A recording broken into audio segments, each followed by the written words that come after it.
the final presentation, last but by no means least, for this year's conference. It is entitled Partnership with Private Security Companies in the Fight Against Crime.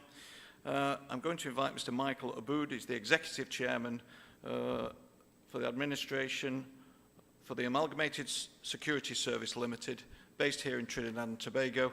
You'll recall they were our very generous hosts the other evening in funding and providing the event where we saw Trinidad's police service talent. I learnt that for Christmas I'm to get an orange suit based on the compere who was there.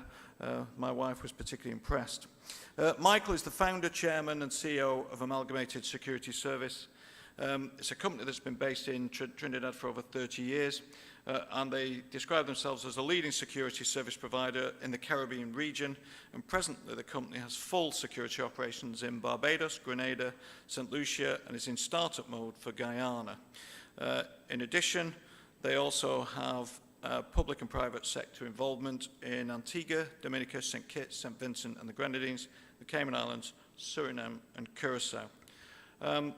Michael has obviously in his efforts to develop the country has been recognized, the company I should say, has been recognized and in fact was earned the Entrepreneur of the Year award in 1997 by Ernst & Young and was recognized by ASSL, the International Professional Certification Board, in 2013 for outstanding leadership and commitment to the development of security professionals.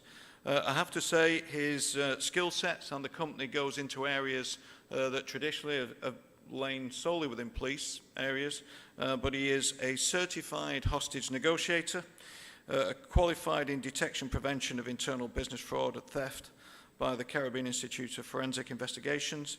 He's a certified firearms instructor and expert, and he's obviously a good partner to work very much with. Michael, you're most welcome. Can we welcome him to the podium? Good morning. I would like to welcome to the 29th Annual General Meeting of the Association of Caribbean Commissioners of Police. And I would like to start by acknowledging Commissioner of Police, Mr. Stephen Williams, the executives of the Association of Caribbean Commissioners of Police, other police commissioners of the Caribbean region, senior members of government, and senior police officers from all jurisdictions, other stakeholders, sponsors, special guests. I hope that you have success so far in the deliberations and the information sharing process that has been ongoing.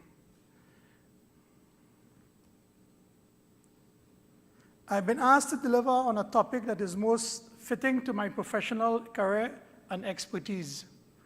That topic being partnering with private security companies in the fight against crime. It is indeed a privilege that I've seen and I've been given the opportunity to address such a distinguished audience of law enforcement, professionals, and other stakeholders involved in the fight against crime. The topic selected can be advanced from a number of avenues. I have chosen to undertake the path as to whether it is a viable option to be considered in the fight against crime. A topic that could be considered controversial and provoking in some circles. Nevertheless, 21st century policing is an advocator of such a partnership, and you can see it emerging worldwide with many success stories attached. What came to mind immediately was 4 central questions, which, if I would have answered in such an approach, was to be contemplated with any measure of success. My approach was to be systematic by addressing each of the elements and keeping it simple. My outcome, hopefully, would be to get a buy-in on the partnership and provide the options about how the partnership opportunities can be exploited to help us in crime reduction. I hope that I would have stimulated the minds of the stakeholders and provide the policy makers with a platform on which to build the framework of the partnership, and finally, to establish that the private security does contribute to the crime reduction. So let's take a look at these 4 questions. 1, is crime common enough in the solutions in one country that can be deployed in another with the same measure of success? I took this approach because of the audience being multi-jurisdictional, and I wanted the material to be applicable to all. Secondly, can the partnership work between the private security companies and public law enforcement? With this second question, what would impact on the working relationship? And do we have any synergies between these 2 entities? Thirdly, what will be the major hurdles to be considered? And I looked at the detractors. And finally, who and how this can work. I'll present in simple things that could be implemented as projects which would not have any financial impact on the private security companies, but yet can be sustainable. Hopefully, at the conclusion of this presentation, I will have presented the answers and that my approach is favorably considered by the audience.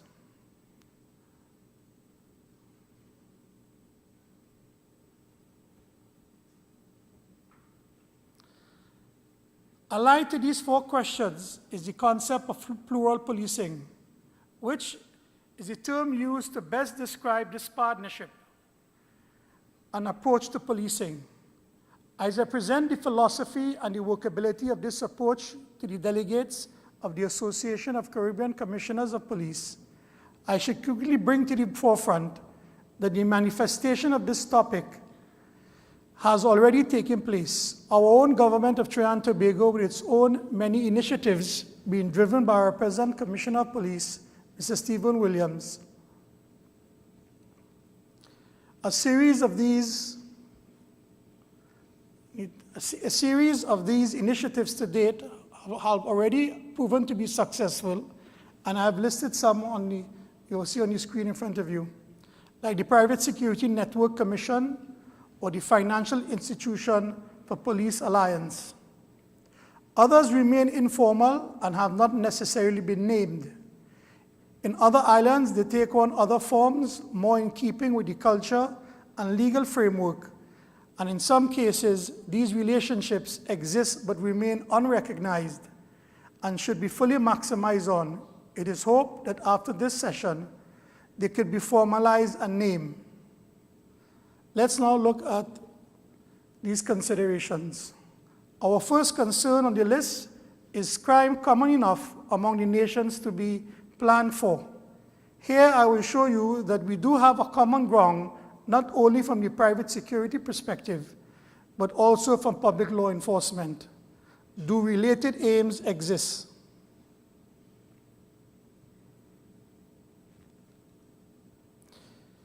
The answer is a resounding yes. This is a distinction that is being made based on our present operations in the region. Crime, as we see it, is the same. The demands of the clients are similar, and our strategies in crime reduction and prevention are the same. And while little is known about your organization in the private sector, I would venture that the driving force for the creation of the Association of Caribbean Commissioners of Police came about because of a common notion that crime and the fight to control it is common enough that all member states can benefit from the best practices and experiences. So with these commonalities of dealing with crime and its footprint, the partnership purpose can be used across the board. This is an extraction that I took from the Association of Caribbean Commissioners, just to reinforce that the commonality that exists among the region. So a partnership can exist to serve the region, whether locally done or from a regional perspective.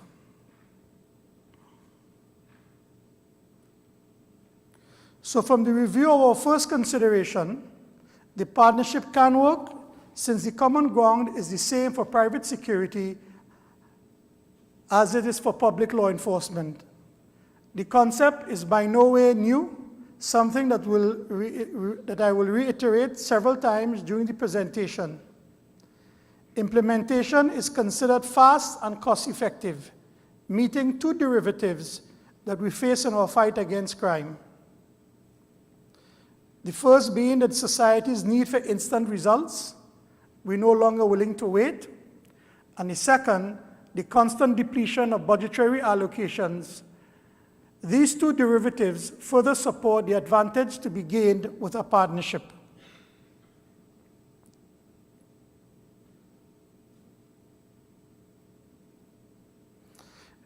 During the next few minutes, I will address the second question and clear the air on the misconception that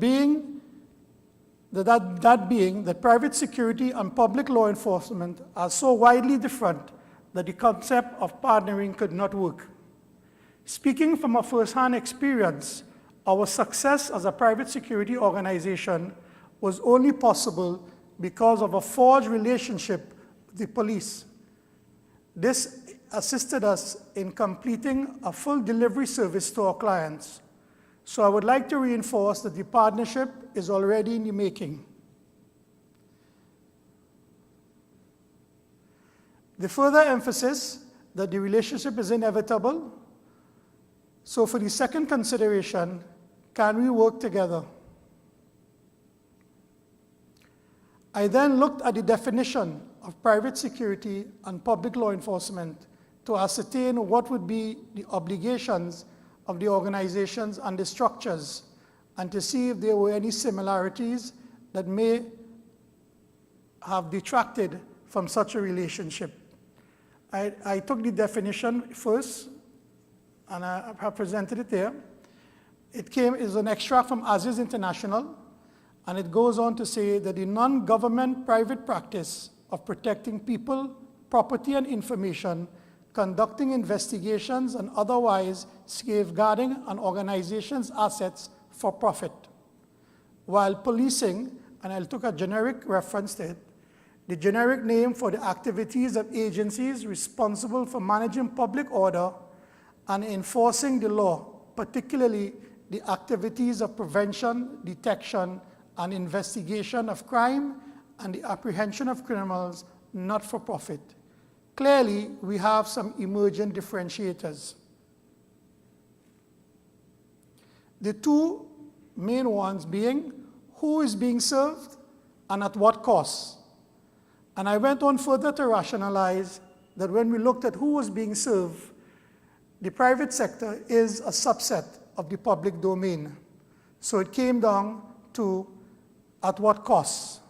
So this issue would be the main detractor for the partnership. So I looked at the return on investment models that I considered for what the partnership should be made up of.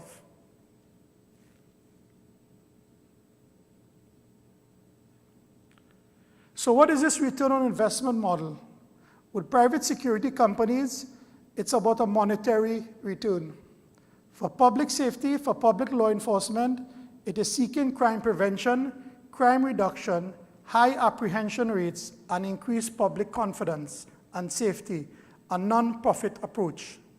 So this difference is fundamentally what we would need to address for this partnership to evolve and be successful. We would need to keep the activities centered, not to impact on costs, which in turn will give you access to the private security organization's resources. And this can be done via what I would refer to as a mutual aid agreement, which can be established by the lead partner, that being the public law enforcement agency. So what could this mutual agreement be?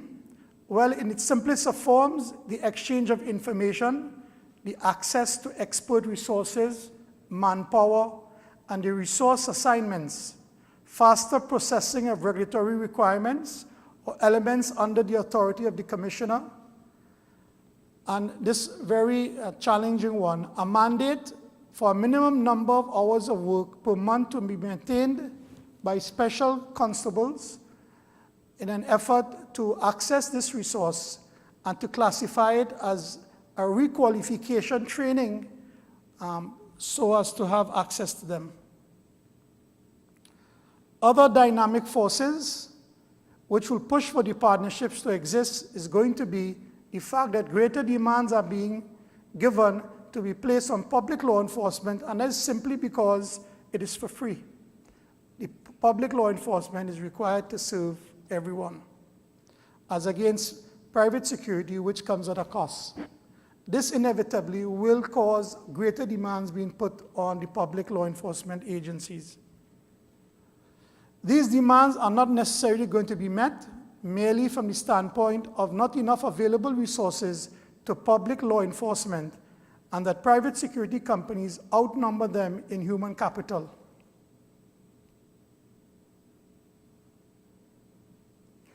Other than the cost implication, the sheer numbers that the private security companies can contribute to the partnership is but another advantage. The table that I'm going to present in a short while clearly shows that the ratios of private security to public law enforcement is much greater. And while the numbers are talking about a ratio of 2-to-1, I actually think it is much more. Everyone here understands that the more persons we have on the beat at any given time equates to crime reduction benefits, a goal that we are all striving to achieve. This data that I'm presenting was taken from a study done by the Organization of American States. I don't know if you can actually read the numbers, but clearly says that in the private security domain, we have a lot more human capital that is being deployed for crime prevention activities than public law enforcement. Therefore, it can be expected that the concept towards pluralization of plural policing will come to the forefront as police try to reduce a number of such issues by providing alternatives. And this is reference to the partnership, in order to assist the police and to reduce the prolonged discussions regarding the police ineffectiveness as they continue in their fight against crime. This also will introduce another type of partnership referred to as outsourcing. However, this has a cost to it, and I will discuss it a little bit further in another slide.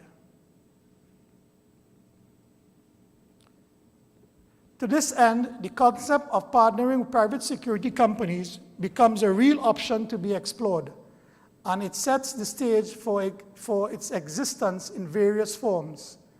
While the partnership could be non-financial, other forms like outsourcing, as I indicated previous, can be described as the practice of handing over control of public services to for-profit organizations, a posture that is most welcomed by the private security industry.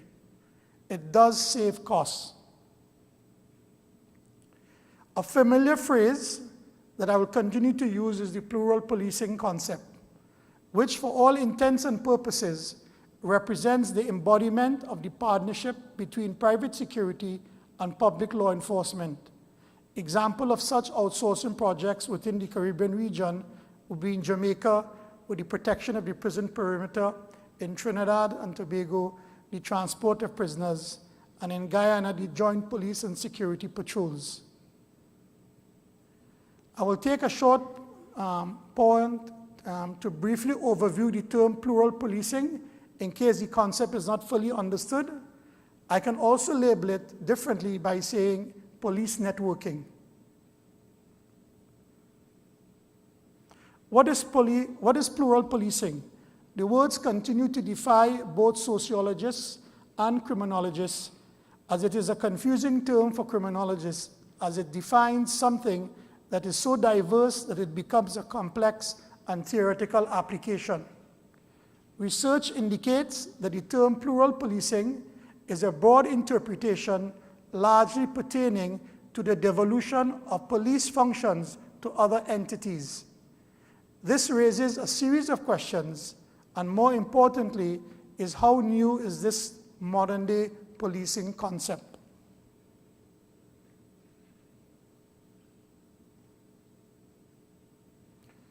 In plural policing, a new notion within modern-day policing. What do we mean or understand by plural policing? What duties are entailed within plural policing? What are the strengths and weaknesses of plural policing? These are just a handful of an overabundance of questions raised by academics within the field of sociology and criminology. Some argue we are experiencing the end of a monopoly, whilst others have argued it is just a continuity from a historical form of private policing. So let's see how this can work for us.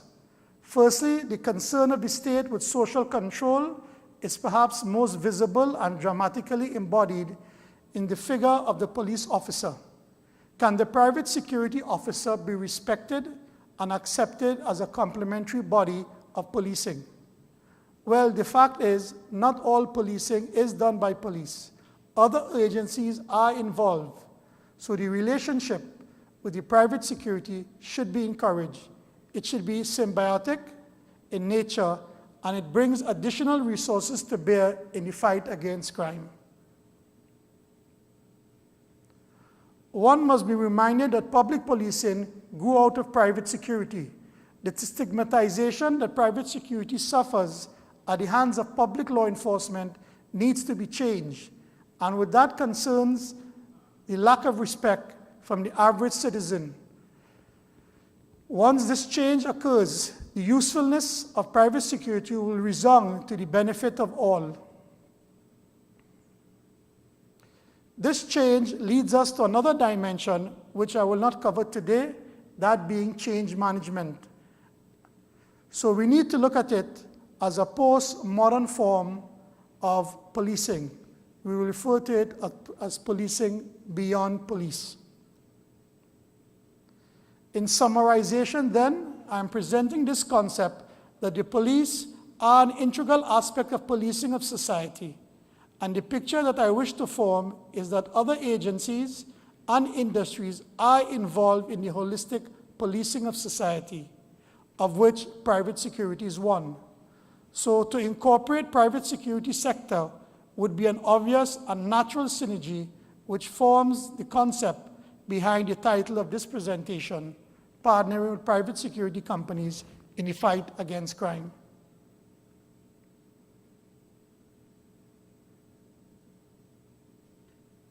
Now that I have laid this foundation, I would like to share what success meant for us and its benefits to the partnership. A private security company operates in a competitive marketplace. We need to constantly be investing in human capital to maintain the expert status, and marry this with the use of cutting-edge technologies to deliver exceptional service. Otherwise, we will be out of business in a short time.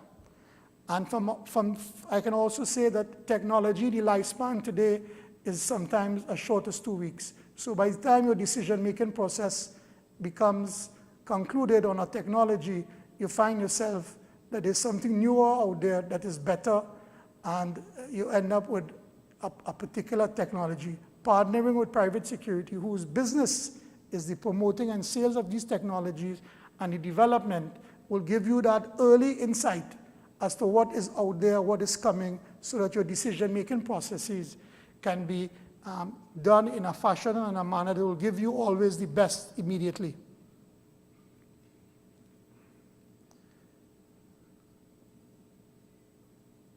So having identified the undisclosed formula for success, it immediately recognizes further benefits for the partnership, which is the expert human capital and the latest technology awareness.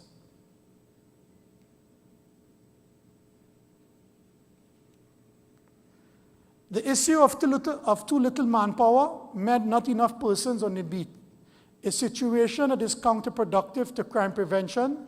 So why not use the private security resources available to you?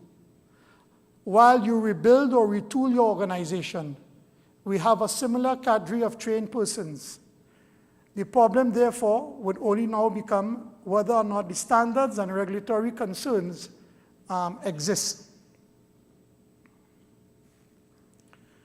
So let's take a quick look at the legislative landscape and the control management and see which can be gleaned, or what can be gleaned, from it. From the analysis of the tables I will present, one can immediately conclude that you already have control over the private security industry and that you seek to partner with. Our companies you already control in one form or fashion, either through your direct or indirect authority or through legislation. And I present the tables in the front, and that basically outlines the legislative frameworks that exist in all the islands, or some of the islands that we have identified, and it points out where you have control already. So the first slide was the legislative landscape, followed by the control. So the question once more, can the partnership exist and work? And the answer is a clear yes. So the next phase of this production, which I consider to be the meat of the presentation, what will prevent it and what could be done so that this partnership will in fact work? And I simply took the simplest of approaches. I first looked at the preventative elements, a set of views which would aid the policymakers and planners in averting mistakes, which would reduce the success rate of the planned projections or objectives. And bearing in mind that each country has its own unique culture and laws and expectations, which was a concern that I previously dealt with because of the commonalities. So the detractors of the partnership that I saw were two main elements: conflict of interest and what is referred to today as marketization of policing. Under the heading of conflict of interest,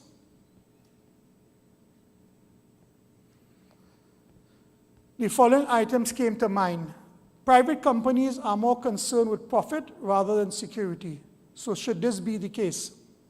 How responsible are such agencies for providing a safe environment for individuals? How accountable are they in general, and to who? What are the consequences, if any? Is there legitimacy as a security company? If we as individuals are paying for a service, should it not be expected that we get something back for the investment we have made? Private companies having their own mandates, rules and regulations, and employing personnel who must be trained to perform roles expected within a given organization, rather than the roles expected of public police officers.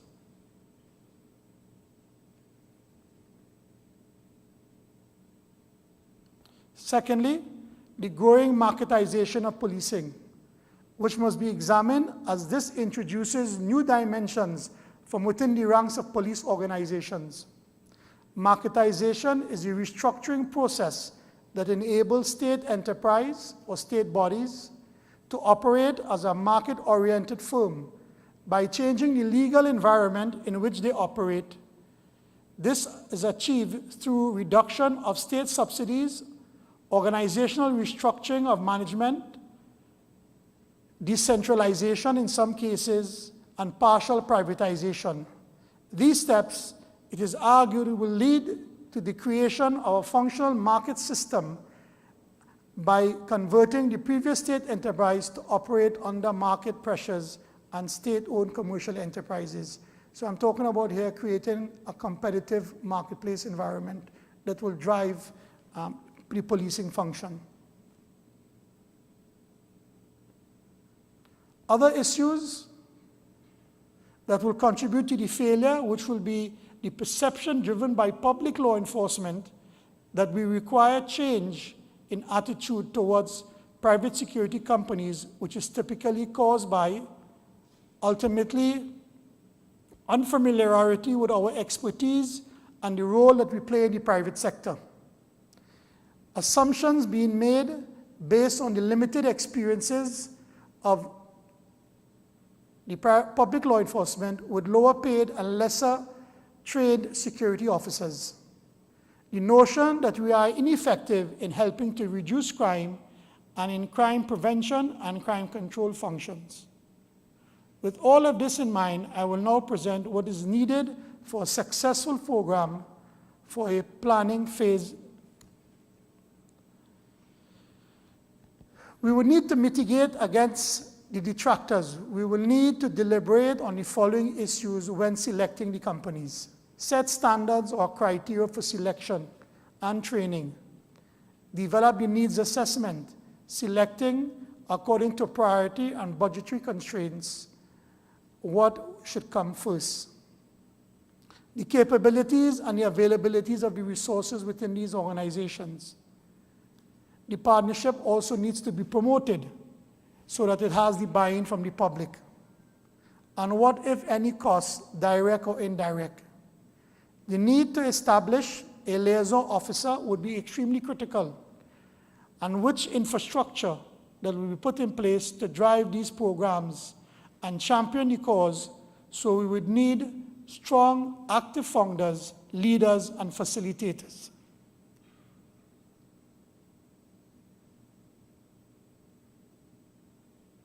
Finally, what can the partnership do in the fight against crime? As I have alluded before, I will now present in point form how private security companies can partner with law enforcement to fight crime. The absence of private security and what we do will have a negative impact on crime statistics as a whole if these partnerships are not forged. So I will go through. I've identified 13 simple approaches that the partnership will be able to utilize so that there will be successful intervention in the reduction of crime. Simply because more eyes and ears we have, and therefore can be provided for the beat, providing a feedback to law enforcement. This requires regular meetings with officers, but this only consumes time and has indirect costs. No special funding is needed, and the motto that I am saying would be, see something, say something. Non-intrusive intelligence gathering functions. We have to assume that the officers that we would have within our cadre are part of law enforcement functions, and they are on the side of preventing crime. And therefore, there are things that they will be able to see, know within their own communities, information that they will pick up from the ground, and this information can be channeled so that the public law enforcement will be able to act on it decisively. Provide static resources for non-essential duties, allowing regular police officers to be on the beat. This has some level of cost, but significantly less than what it will cost you for using public law enforcement.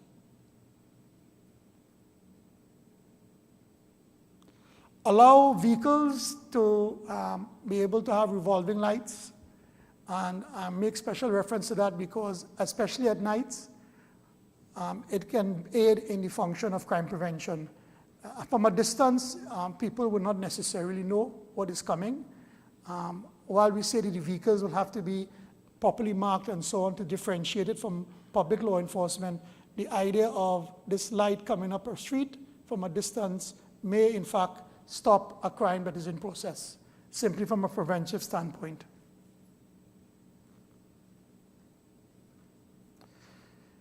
The establishment of communication links so that information can be disseminated to the rank and file, both ways, coming and going. We're talking about using group texting, secure website, social networking avenues, the placement of or the use of fax machines to pass information on stolen motor vehicles, on suspects involved in crime to aid in the identification. Using mass communication platforms already in place to get information out, and the placement of communication equipment within the realms of public law enforcement that will allow two-way communication between the guard services and public law enforcement.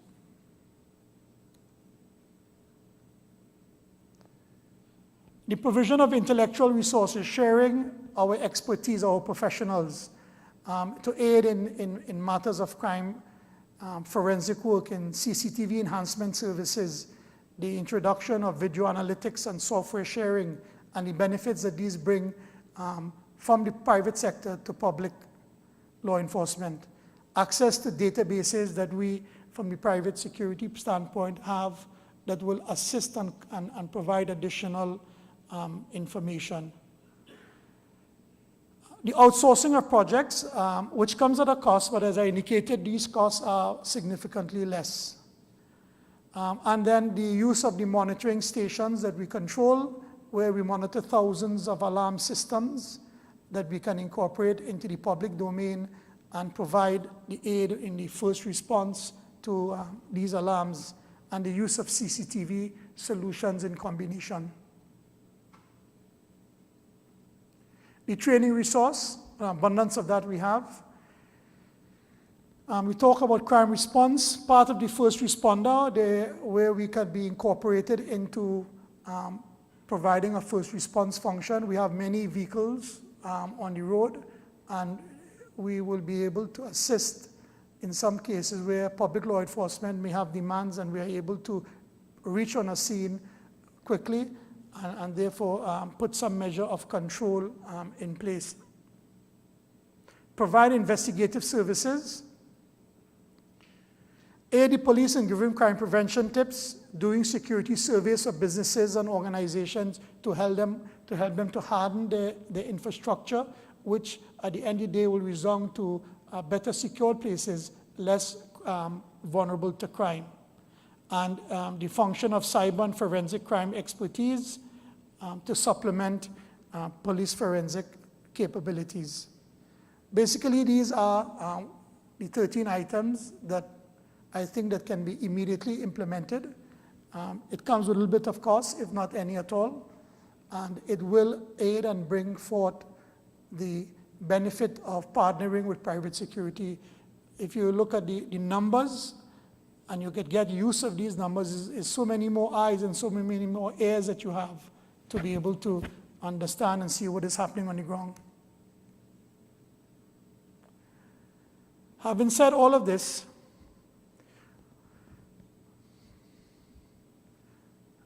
I must also say that all private security operations are not the same. And although some territories regulate while others facilitate self-regulation, the same standards do not exist across the board, and therefore the human capital is not going to be the same, and ultimately not all will meet the minimum criteria for such a teaming effort.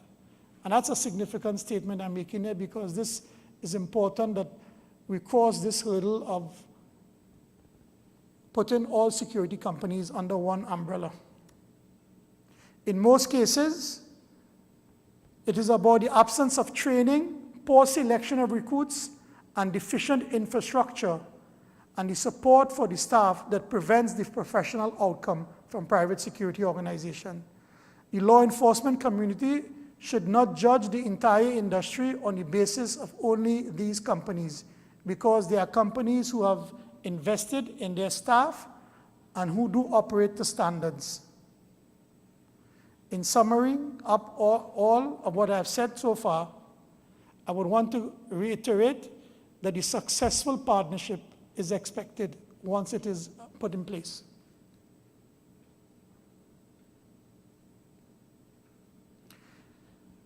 In conclusion, I would like to say that the partnership between private security companies and the public law enforcement is workable, should be desirable, and once initiated, the mission should be remaining, absorbing with the partnership, always working towards keeping its members interested and attracting new ones.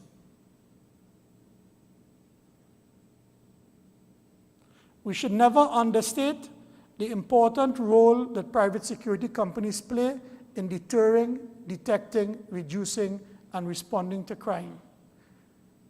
Finally, these partnerships could play an integral role in emergency management planning and response, information and intelligence sharing, and form a stronger outreach towards community policing efforts.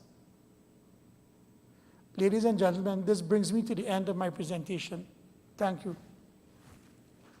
Thank you very much, Mark. Michael, certainly food for thought for colleagues there, amongst there. Much to digest and look at. We're all at different places within the relationships with our security companies, and you've obviously highlighted some of the good aspects and also some of the challenges that we face. Questions, colleagues?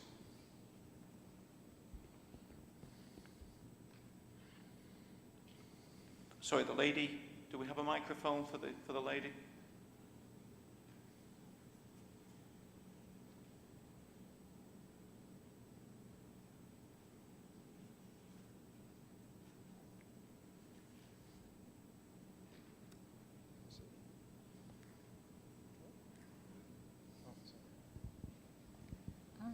Thank you very much for that interesting presentation.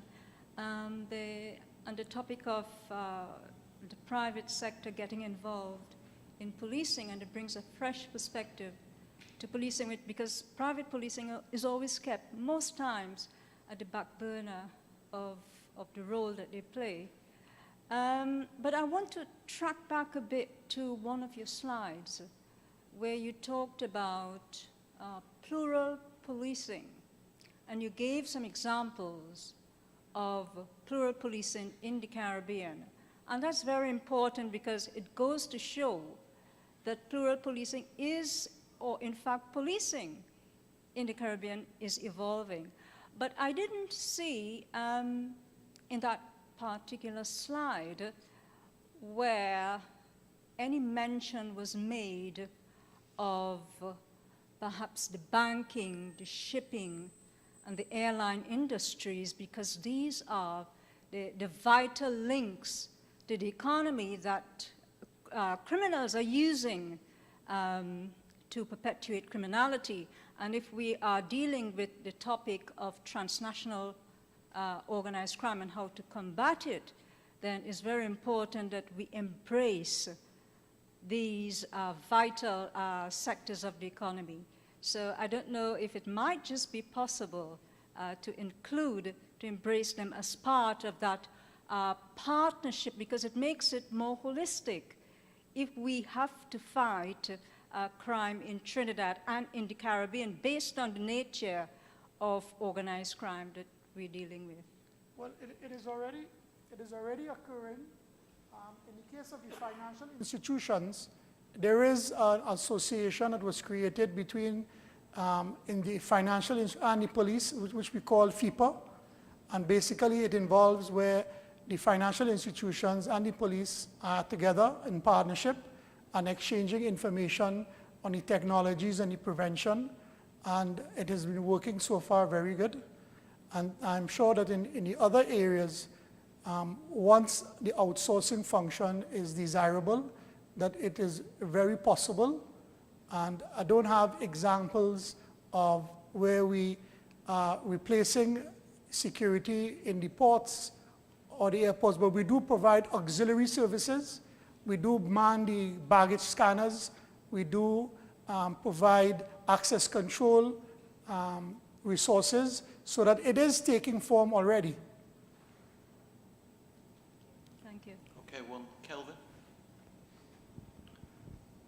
The presentation was very good. Thank you. This is the first time that I'm coming across your company, even though you said you're in St. Kitts. I was very impressed the other night at the event that we had. I've also been looking at your standout here. In St. Kitts, what we have done with the universities, we have trained the security guards under the Island Constable Act, which gives them police powers when they are working. They do have vehicles with lights, and the K-9 unit of the universities, they are incorporated into our police policy. The one question I had for you with regard to the overarching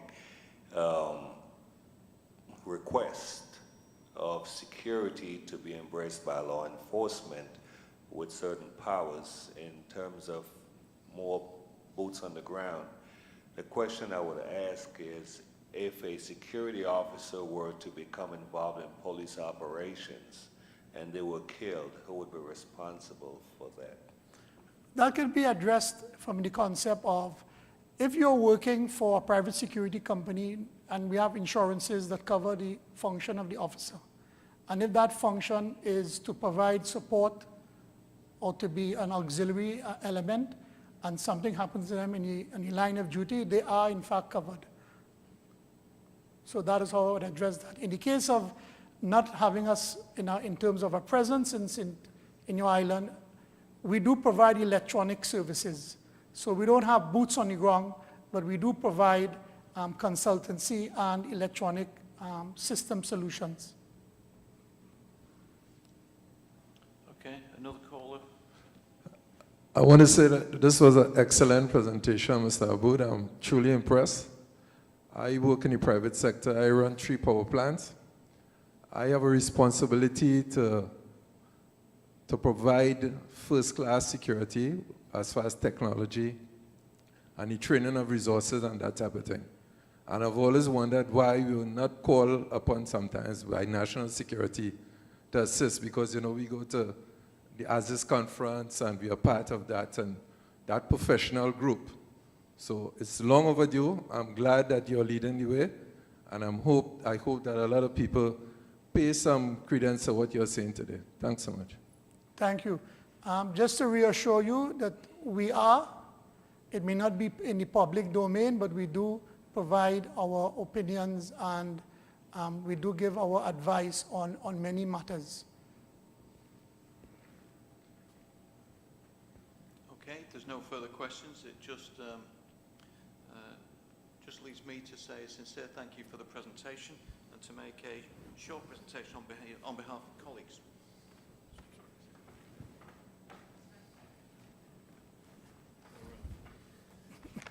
Michael, Thank you. thank you so much for that. It's a pleasure. Thank you